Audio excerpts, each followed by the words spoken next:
Dalam headline berita nasional kemarin dinyatakan oleh Menteri Keuangan Indonesia resesi kuartal ketiga tahun ini. APBN sudah tekor 500 triliun per Agustus 2020 ini. Apa arti semua informasi ini? Kita baca dari sisi yang lain. Apa beda negatif growth dengan negatif teritori? Indonesia di mana pada saat ini? Negatif growth adalah istilah di mana pertumbuhan negatif atau menurun namun masih tetap di range positif. Misalnya, ketika ekonomi turun 3% dari 5%, sehingga walaupun turun pertumbuhannya namun masih di wilayah positif, yaitu plus 2%. Sedangkan negatif teritori adalah pertumbuhannya beneran turun hingga di bawah 0. Minus 5,3 di kuartal kedua tahun ini, ekonomi Indonesia langsung tembus di wilayah dalam tanda petik negatif teritori dalam pertumbuhan ekonominya. Walaupun ada stimulus ekonomi yang lebih dari 900 triliun dalam 6 bulan terakhir yang mana membuat APBN jebol 500 triliun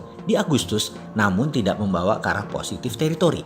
Jadi apa arti sekali lagi informasi di awal tadi? Artinya stimulus itu tidak membuat ekonomi membaik. Bahasa lainnya gagal atau zonk. Bayangkan Agustus sudah jebol 500 triliun, lalu September resesi karena 2 kuartal negatif teritori. Bisa dibayangkan kuartal keempat akhir tahun pasti negatif lagi, pasti masih di wilayah negatif teritori. Disinilah kita kemarin mengatakan apa yang terjadi kalau 4 kuartal Indonesia ekonominya berada di negatif teritori. Fokus stimulus jangan-jangan salah sasaran karena memang tidak memikirkan efek dari M1, M2, M3 dari mata rantai produksi. BLT hanya asal beri bantuan saja, tidak menghitung cost accounting-nya. Apa itu cost accounting? Baiklah, kita bahas perlahan. Jadi bernegara memang tidak sesederhana pedagang pasar. Namun dasar bernegara kita semua harus tahu. Setiap tindakan yang diambil oleh seorang pemimpin atau pemangku kebijakan adalah bagaimana keuntungan sebanyak-banyaknya untuk rakyat, bukan untuk golongan ya. Saat ini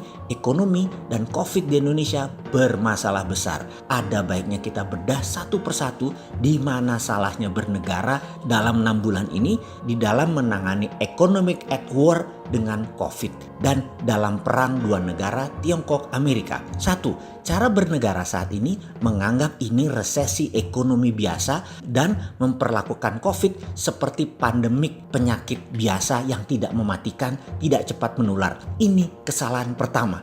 Yang pasti kita akan beresin. Sabar ya Baser. Kalian nih otaknya jangan marah-marah mulu. Sabar.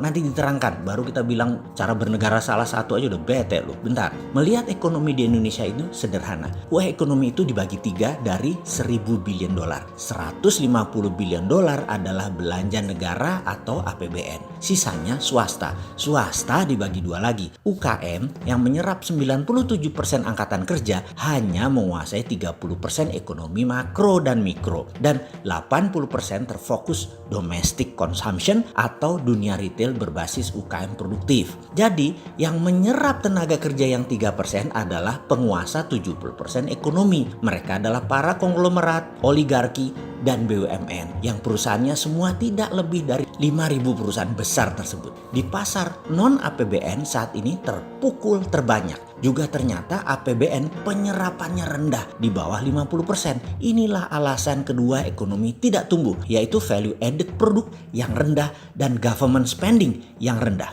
Faktor ketiga yang membuat ekonomi tidak tumbuh adalah BUMN bukan pengayom UKM. BUMN malah berkompetisi dengan UKM. Wis, cocok. Faktor keempat adalah lambatnya birokrasi penurunan dana pemerintah karena mungkin harus tender, mengatur sana sini, bagi sana sini, serta yang ditarget bukan hal yang produktif lagi. Banyaknya markup proyek pemerintah dan Pemda menghambat lajunya ekonomi.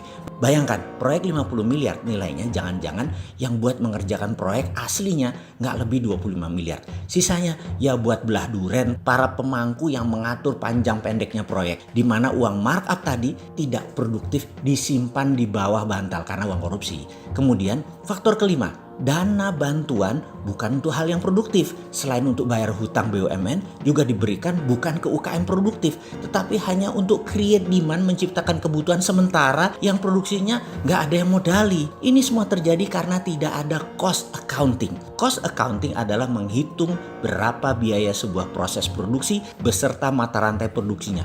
Semakin panjang lapisan produksinya, semakin baik ekonomi bernegaranya. Inilah biaya akunting yang harus dihitung sebelum dana diturunkan. Sekali lagi, kalau begini ngerti nggak sih bernegaranya? Paham nggak sih cost accounting itu? Kita jelaskan. Dana BLT tadi jangan asal kucurkan, namun dihitung efek mata rantai uang beredar dari tangan ke tangannya. Misalnya, kita putuskan dana stimulus ekonomi ini harus berbasis produksi minimum 12 lapis tanpa unsur impor.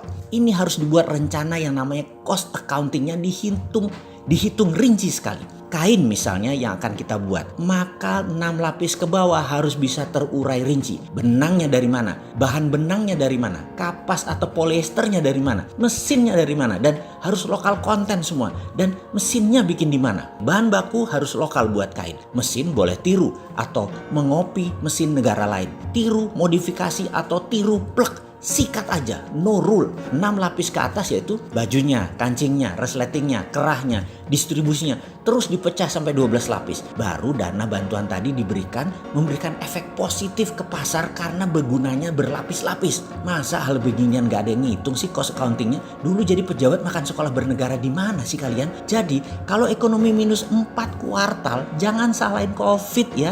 Salahin cermin. Karena di rumah sama di kantor gak ada cermin. Jadi gak pernah ngaca.